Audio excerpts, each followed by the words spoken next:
बार्शीत मनुस्मृती दहन दिन व स्त्रीमुक्ती दिन उत्साहात साजरा।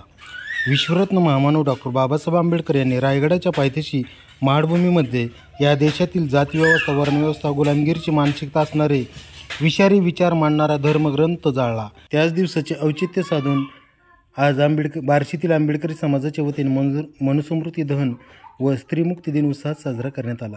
यावेळी डॉक्टर मैत्रेयी, संजय लंकेश्वर, आयशा हन्नुरे, रेखा सरोदे, स्नेहल लंकेश्वर, सुवर्णा शिवपुरे या सामाजिक, शैक्षणिक, आरोग्य, राजकीय क्षेत्रातील कार्य करणाऱ्या महिलांचा सत्कार करण्यात आला। यावेळी भारताचे संविधान व शाल श्रीफळ देऊन सन्मान करण्यात आला। प्रमुख अतिथी म्हणून डॉक्टर UF जानराव, तानाजी बुकेपुडे, आनंद काशी, दिनेश नाळे या कार्यक्रमाचे सूत्रसंचालन अजित कांबळे यांनी केले। छत्रपती शिवाजी महाराजांचा विजय असो, राजमाता अहिल्याबाई होळकरांचा विजय असो, साहित्य रत्न अण्णाभाऊ साठेंचा विजय असो, भारतीय संविधानाचा विजय असो।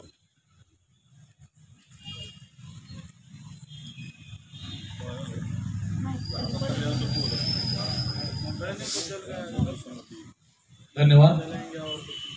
यानंतर हनुरेताई व माजी नगरसेवक माननीय मैथिली लांडगे यांच्या त्या सुविद्यपत्नी आहेत। तर शैक्षणिक क्षेत्रामध्ये कार्यरत असणाऱ्या ताईंचा या ठिकाणी याबद्दल मला फक्त थोडंसं सांगायचं की मनुस्मृतीमध्ये वर्णव्यवस्था ते ह्या सगळ्या गोष्टींबद्दल तर सर बोललेले आहेत, तानाजी काका पण बोललेले आहेत। पण मनुस्मृतीमध्ये सगळ्यात महत्त्वाचं होतं ते स्त्रीला हीनता दर्जा दिलेला होता।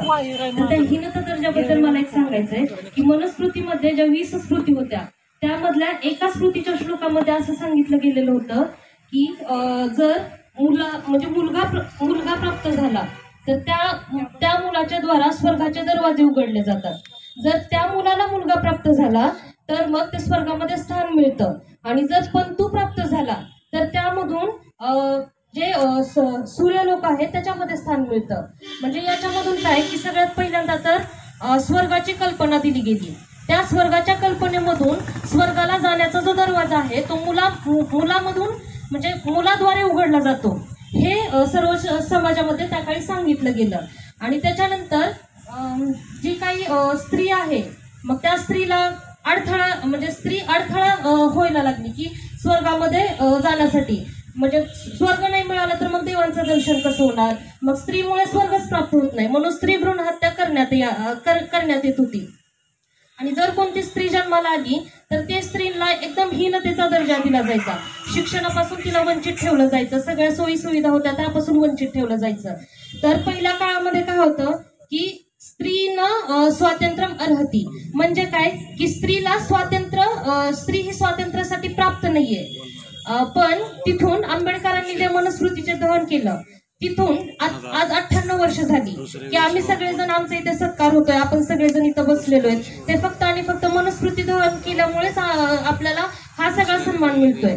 तर आत्ताच्या काळामध्ये कसं आहे की आंबेडकरांनी मनुस्मृतीचे दहन केल्यामुळे की नार्यस्तु राष्ट्रस्य स्व, म्हणजे काय की आत्ताची जी नारी आहे ते आपल्या राष्ट्राचे भवितव्य दर्शवणारी आहे, हे असं सांगितल्यामुळे म्हणजे मनुस्मृतीचं दहन हे आपल्यासाठी खूप महत्त्वाचं ठरलं।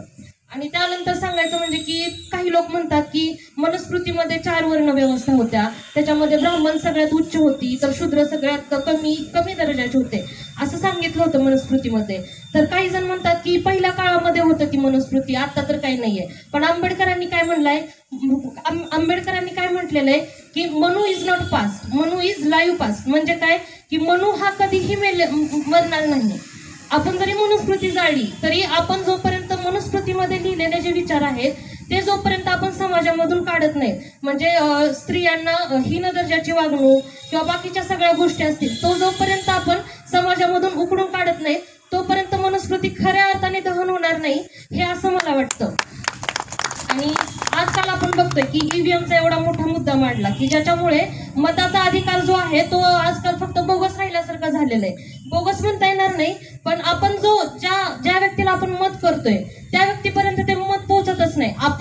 आपण ज्या लोकशाहीला पुढे नेण्याचा प्रयत्न करतोय ती लोकशाही पुढे जाण्याच्या ऐवजी दुसरेच लोक भलतेच लोक पुढे जात आहेत। तर यामधून काय होतंय की मनुस्मृतीचं जे दहन आहे ते करून देखील जी पहिली जी कडवटता आहे म्हणजे की समाजामधली जी कटुता आहे ती कमी होण्यापेक्षा ती कटुता अजूनच खूपच वाढत चाललेली आहे. तर आपण सगळ्यांनी प्रयत्न करूयात सरांनी सांगितल्याप्रमाणे की जे काही आंदोलन होतील, पहिली गोष्ट तर शिका. सगळ्यांनी शिकायचं हे खूप महत्वाचं आहे. शिक्षणाशिवाय काहीच नाहीये. दुसरी गोष्ट म्हणजे संघटित व्हा. आता आपण जसे संघटित झालो तसं प्रत्येक आंदोलनामध्ये आपण सगळ्यांनी एकत्र आलं पाहिजे. आणि तिसरी गोष्ट म्हणजे संघर्ष करा. संघर्ष हा खूप महत्वाचा मुद्दा आहे. आता सध्या परभणीमध्ये घडलेला